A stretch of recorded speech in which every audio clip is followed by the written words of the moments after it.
Les structures de recherche en Tunisie ont une double vocation.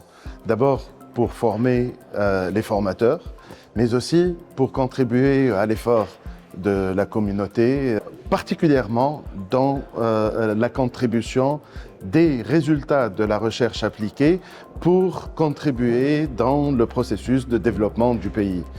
C'est notre vocation et aujourd'hui ce colloque s'incarne exactement dans cette perspective et dans cette démarche.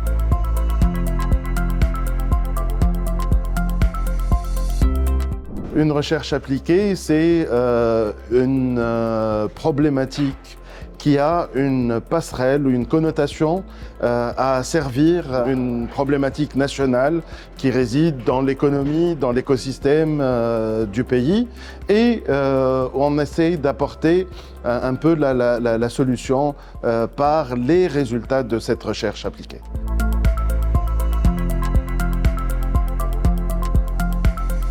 C'est d'abord une question purement financière. Vous savez, le jour où on a battu des records de croissance économique, ça coïncidait avec, pour la première fois, la part de la recherche et développement dans le budget global a dépassé les 3% du budget général.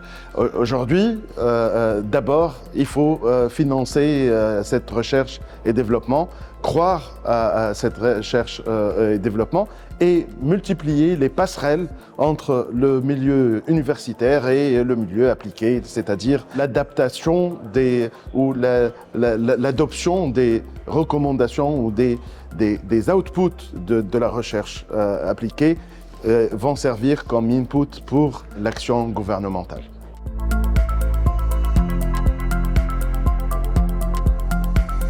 Évidemment, ça doit être des questions a priori, c'est-à-dire par des simulations de scénarios, par une inspiration des expériences comparées, par la contextualisation, la personnalisation des expériences, et aussi a posteriori pour continuer à suivre ces mesures-là et pour évaluer les politiques a posteriori.